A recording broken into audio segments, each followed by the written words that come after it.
Give you the Swami'S. Welcome to the SS Swami. You're the Swami. I'm the Swami. The Swami.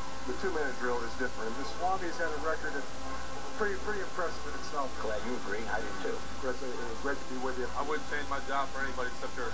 Lip reading on Sunday. I can't wait to turn on the channel to get your pick. And away we go.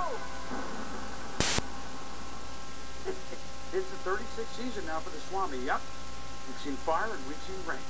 We've seen the start of the 2014 NFL campaign. We're sure to see more brilliant from 38 years young Peyton Manning. Remember opening night a season ago? 7 touchdown passes against the Ravens, tying the single-game mark. En route to season records in touchdown passes and yards, not to mention. Record 606 points scored by the Broncos. Pretty good for somebody with an iffy neck. Well, we got a lot of guys that love football, Chris. I think once they've seen how much we spread the ball around early in the season, you got 5 guys running full speed routes every play because they expect the ball. That puts a lot of pressure on the defense. Does he still surprise you every week? I appreciate it more and more with each day, that's for sure. He's a tremendous player, tremendous person, great leadership ability, and just glad he's on our side.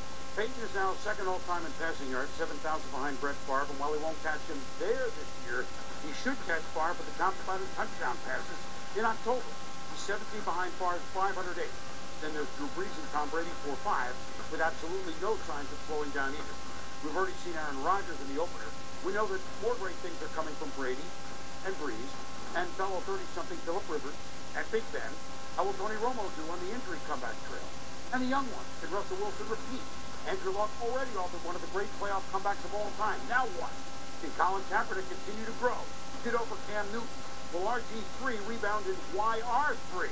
Will it be Brian football or Johnny football in Cleveland? Browns fans will be happy just to settle for winning football. Speaking of winning, suppose you win all your preseason games. Now, I know at times the Giants look baffling, but the truth is, G-Men went 5-0 this August, the Ravens went 4-0, and the Vikings with new coach Mike Zimmer went 4-0. It's a good omen.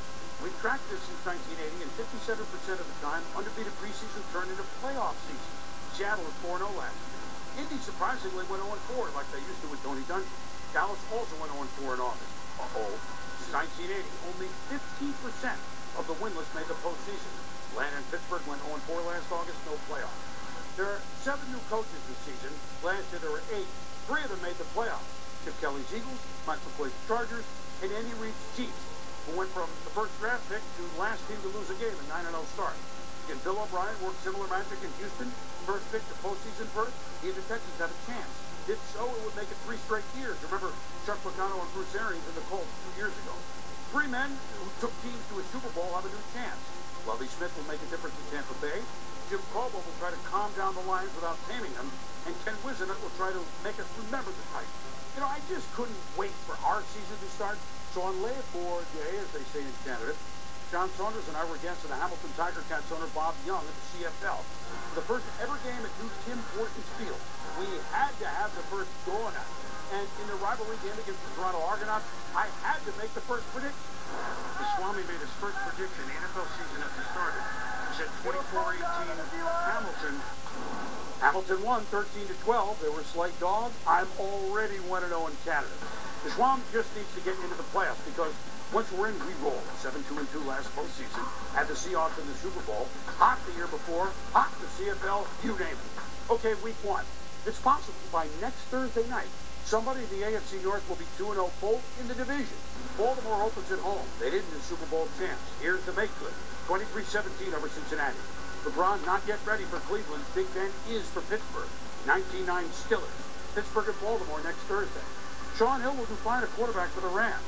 So will Jeff Fisher's defense, 20-13 at home over the Vikings. The Saints are very good, but this is already Atlanta's Super Bowl, and it's usually a close game.